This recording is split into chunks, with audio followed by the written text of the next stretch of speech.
So I'm filming this to talk about my gallstone issues.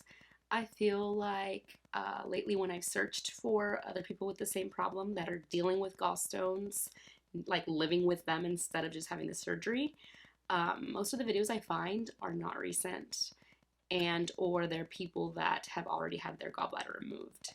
And I haven't had mine removed yet. Knock on wood. Hopefully, I don't have to have it removed. I'm trying to just learn to live with it and not have it removed. And obviously, if it gets bad, then yeah, I will have it removed because it could be, a health risk. Um, so, my gallbladder issues started one time when I ate this big breakfast at Mimi's Cafe, and this was in 2018. I want to say August. I just had this big breakfast at Mimi's Cafe, and at the time I was pretty overweight, and I had been overweight for a really long time. Um, but I had also been eating, my main diet consisted of just fast food, to be honest. It was just really bad and unhealthy. And so I figured this big breakfast would be fine, but later on, like a couple hours after eating, I was out of town when I ate at Mimi's Cafe, and on my drive back, I just started feeling these weird cramps, and then they turned into just like these severe stomach pains. Like they just were like these sharp pains that I was getting. I was barely able to drive, and I remember being really sweaty and just knowing that something was wrong. It lasted for a while once I got home, but I ended up having to vomit, and after I expelled all the food, the pain just went away. So I kind of just assumed it had to do with food poisoning.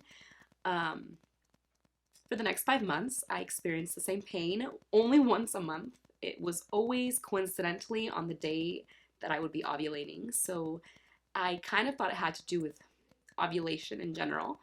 Um, I also thought maybe it was endometriosis. There was a few things that I thought that the pain was a result from, but after doing an ultrasound, they didn't find anything, just a couple of cysts that were benign. And after those 5 months, the pain stopped. I did not have gallbladder attacks again for another year. So I kind of just thought that maybe it was the cysts that I had they found in the ultrasound. Maybe they were rupturing, and that's what was causing the pain. And since they all ruptured, that it was fine now. Sorry, I'm getting over a cold. So that's kind of what I just diagnosed myself, that was what the pain was, and then it went away. But then a year later, last year, August again, 2019, I had another attack, and this time I just could not take it, so I went to the hospital. Thankfully, that's where they told me that it was gallstones and that it was a gallbladder attack that I was experiencing, and pretty much how to prevent them from happening, which was don't eat fatty foods.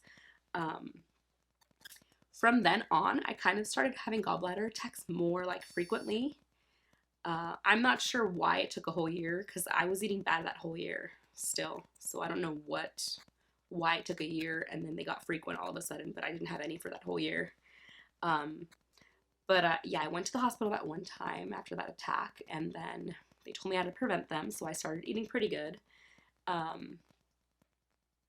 then I tried something bad again, and then I started eating bad again, and then it was fine until like a couple of weeks in, and then I had another attack, and then the more I had attacks, the more scared I would get, because I felt like the more attacks I would have, the pain would just get worse. So I got to the point where I was only eating. I found one of the things that I found I could eat without triggering attacks. There was a couple things. One of them was chicken soup with rice, which is barely any calories. And so I would eat that once a day.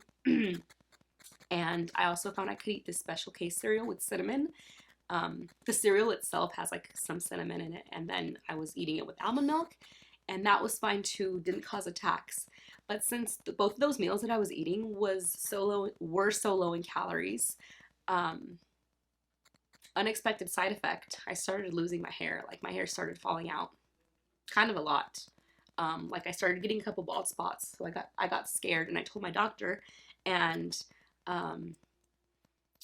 The doctor recommended I take prenatals because I told them my diet, and they said because my diet was so low on calorie that that was just not good. And I guess when you're not really consuming that many nutrients, certain things like hair, which aren't a priority, don't get the nutrients. They like your body stops sending the nutrients to things that are not a priority, like your hair.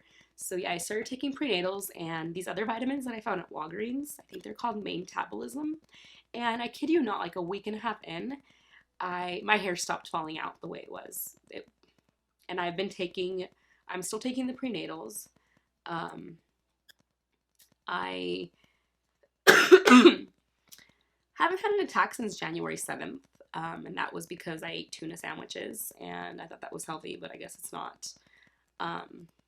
Honestly, the best thing for you to do if you have issues with gallbladder attacks and gallstones is food log. Like log in all your food, everything you eat, the times when you eat it, when you're done eating, when you have attacks, the times that it starts, the time that it ends, the level of pain that it is, just to keep track of it, because I think that's what helps the most is everybody's body is different. So like I've seen forums of people who are like, oh, I'm able to eat pizza and it's fine, it doesn't trigger attacks. And then other people are like, I can't eat anything with dairy or whatever. So everybody's body is just different. So I feel like the hardest thing is figuring out what triggers those attacks for you in your body, because I know they say avoid all fatty foods. Maybe you should do that, but I don't know. Trying to live with the gallstones, I feel like I have been sneaking in bad food here and there. And so far, knock on wood, I've been fine. I did add some more supplements to my diet though. One of them is a probiotic, and I saw some other videos of other people with gallbladder issues. And the probiotic is called Digestive Advantage, and I've been taking that and I really like it. I'm taking this other supplement. It's called Chanca Piedra, which means stone breaker, and it's supposedly it breaks the stones up.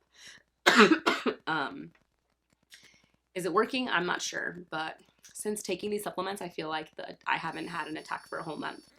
I'm also taking this other supplement. It's called Super Enzymes, and they're supposed to help break down fats and proteins. So I've been taking that every time I eat. And I've just been trying to avoid overindulging in foods and eating big meals. I've been eating smaller, lighter meals. I have snuck in a little bit of fast food here and there. And again, I think it's all about keeping track of what triggers your attacks and not overdoing it. I'm trying to not have attacks anymore because lately, like the more attacks I have, the pain is just, like I can't tolerate it anymore. And I don't want to keep going to the hospital because I feel like the last couple times I've gone to the hospital, I shouldn't care, but it's been the same doctor, and he's a young, cute guy, and I feel like each time he's like, stop eating fatty foods, and then the second time I got him again, and again, it was the same thing, stop eating fatty foods. He probably just thinks I'm an idiot. So I'm trying not to go to the hospital anymore. It's embarrassing. If you do have to go to the hospital, though, if you have a lot of pain and you see that you're turning yellow, go to the hospital, because jaundice is a sign of, I think, like pancreatitis, which I have had before too, and I was hospitalized because of it, and that could be really bad. So it might just be better if you have attacks, and if you have insurance, just go to the hospital and make sure it's nothing like worse, like an inflammation of your gallbladder or pancreatitis, because that could be fatal and that's scary. But yeah, if you have any questions or advice, message me. And yeah, I'm majoring in computer science, and I'm trying to make this app to log in my gallbladder attacks and like food and stuff. So hopefully I can finish that soon and then can share it with people, because I think it'd be easier to have like your own app just for gallbladder stuff, which I have not found yet. So yeah, just leave me a message or whatever if you want to connect.